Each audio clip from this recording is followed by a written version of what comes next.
Será que o SP500 está caro? Será que, dado os níveis históricos a que o SP500 está a cotar, ele tem mesmo de cair?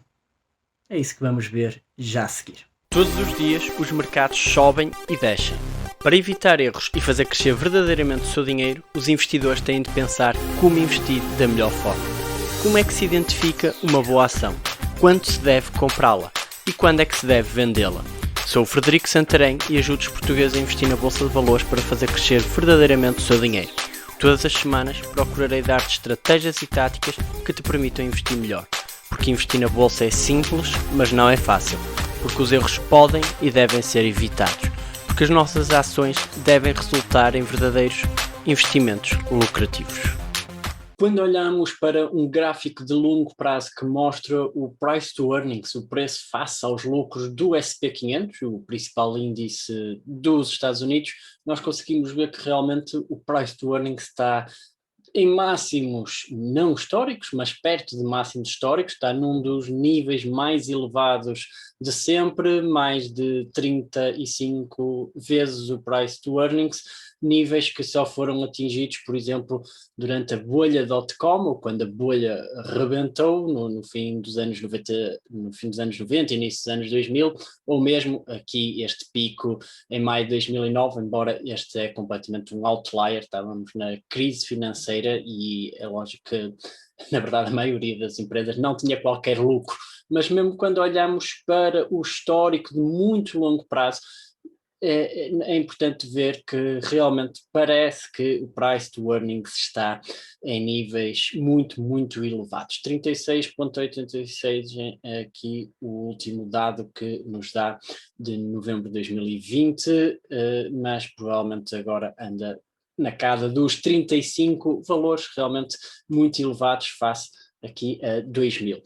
Mesmo quando uma pessoa faça aqui embaixo algum zoom, consegue ver que a situação está com indicadores bastante preocupantes para algumas pessoas.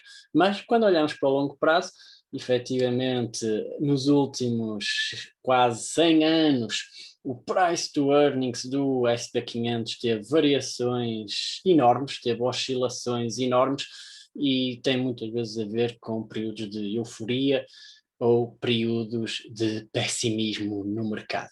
Para o que aconteceu pouco depois da Segunda Guerra Mundial, pouco depois do rebentamento das Nifty 50 e pouco depois da crise financeira mundial, ou mesmo aqui nos anos seguintes ao rebentamento da bolha tecnológica, vemos sempre o price to earnings do SP500 a cair.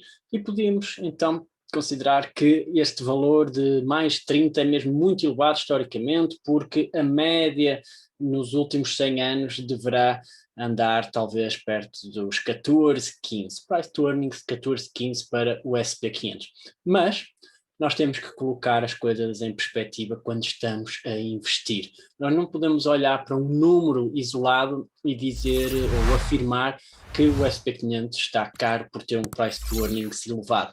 Porque quando nós comparamos com as taxas de juro dos Estados Unidos, nós vemos que elas estão em mínimos absolutamente históricos, pertíssimo de 0%.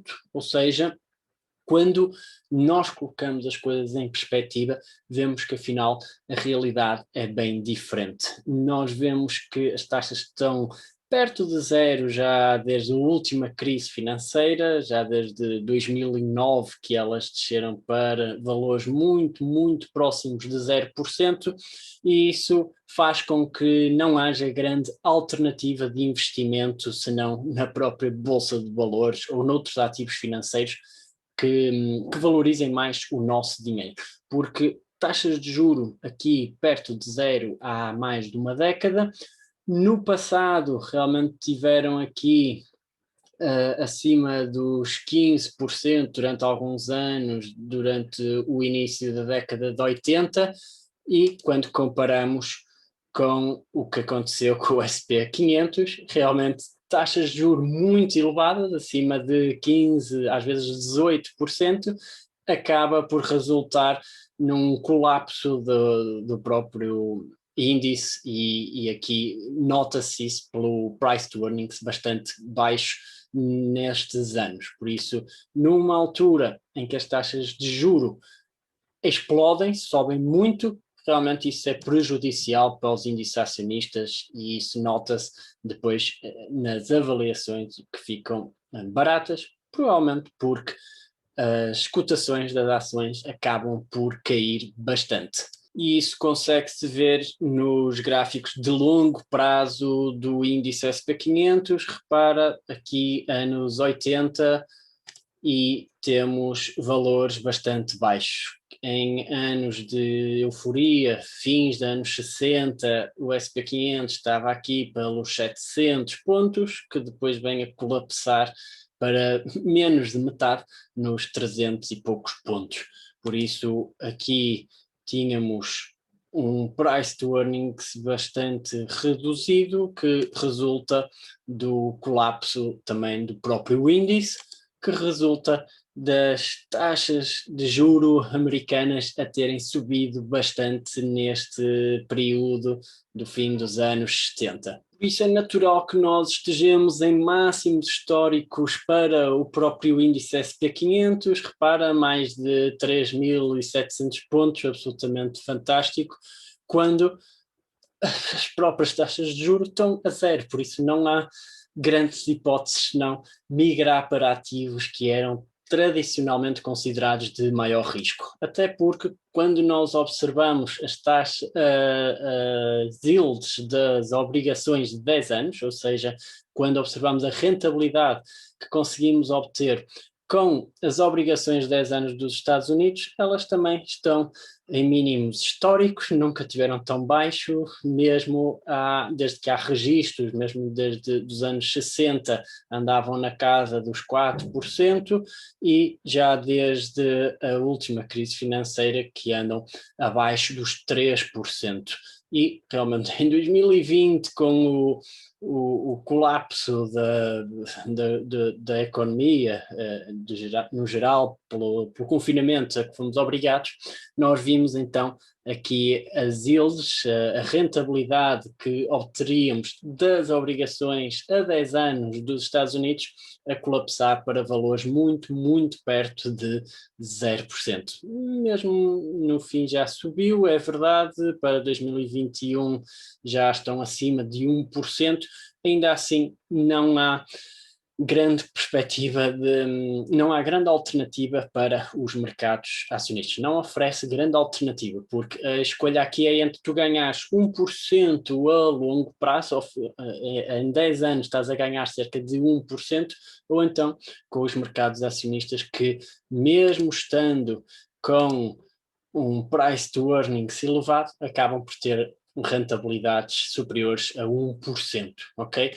A mesma situação quando olhamos para as yields, para a rentabilidade das obrigações a 30 anos, 3%, agora cerca, quase 3%, para obrigações de 30 anos. É surreal pensar que vamos estar a ganhar 3% durante 30 anos, quando temos um mercado acionista a rentabilizar mais do que isso, muitas vezes só com dividendos, ok? Por isso, atenção, quando nós vemos os números soltos, sem comparar, porque as coisas têm de ser comparadas para nos dar uma perspectiva real do que está a acontecer nos mercados. Por isso, quando eu vires que o SP500 está muito caro porque está em máximos históricos, faz-te esta pergunta: será que há outras alternativas para o SP500? Porque se realmente vai estar a ganhar entre 0 e 1%, então a alternativa mais lógica é sem dúvida estar em ativos que rendam mais. Agora, uma nota muito importante: efetivamente as taxas de juros estão baixas, aqui as yields com as obrigações de longo prazo também são baixas, mas basta as taxas de juros subirem, como aconteceu aqui entre fins de 2016 e inícios de 2019, que chegou a atingir os 2,4%, e os mercados são severamente castigados. Aliás, quando houve esta subida mais repentina ao longo de 2018, o que aconteceu com o SP500 é que houve uma pequena correção, que é esta correção que vês aqui. Este pequeno deslize durante 3 meses, os últimos 3 meses de 2018, simplesmente porque as taxas de juro estavam a aumentar de forma galopante no último ano e meio, e os investidores acabaram por castigar o SP500. Mas quando é que 2018 já lá vai e o índice SP500 está novamente em máximos históricos, mesmo já depois de contar com o bear market de março de 2020. Por isso, temos sempre que colocar as coisas em perspectiva, e quando temos taxas de juros próximas de zero, não há outra alternativa senão ir para ativos de maior risco, e principalmente quando comparamos com outros instrumentos financeiros que nos poderiam rentabilizar o nosso dinheiro de forma mais segura. Mas temos que estar sempre atentos também a aumentos muito consideráveis, tanto das taxas de juro como das yields, das rentabilidades das obrigações de longo prazo, porque subidas destas repentinas, de repente, podem significar também umas quedas valentes no mercado como esta aqui, ok? Por isso é preciso termos sempre tudo em perspectiva, analisarmos que quando as coisas estão muito baixas, nem sempre ficam muito baixas, às vezes pode haver estes picos astronómicos das taxas de juro, e isso tem implicações muito sérias para os nossos investimentos. No entanto, quando temos perspectivas de longo prazo e quando fazemos as comparações como deve ser, nós vemos que o índice SP500, afinal, pode não estar tão caro assim como algumas pessoas apregoam, mesmo que o price to earnings pareça estar em máximos históricos.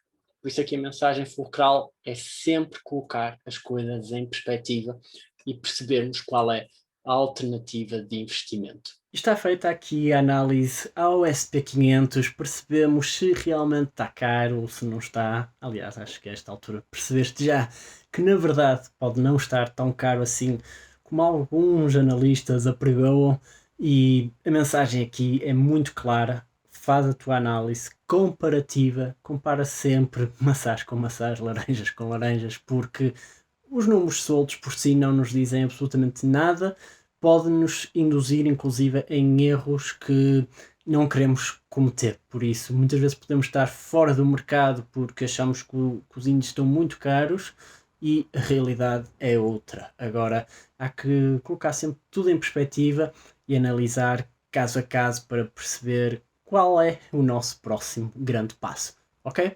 Por isso, espero que tenhas gostado deste conteúdo, espero que te tenha ajudado a perceber melhor estas questões ligadas ao SP500, e se gostaste deste conteúdo, já sabes, deixa o teu like, porque ajuda-me muito a chegar a mais pessoas, ajuda este conteúdo a chegar a mais portugueses que precisam de ouvir estas perspectivas de investimento, ok? Muito obrigado e saudações lucrativas. Tchau, tchau.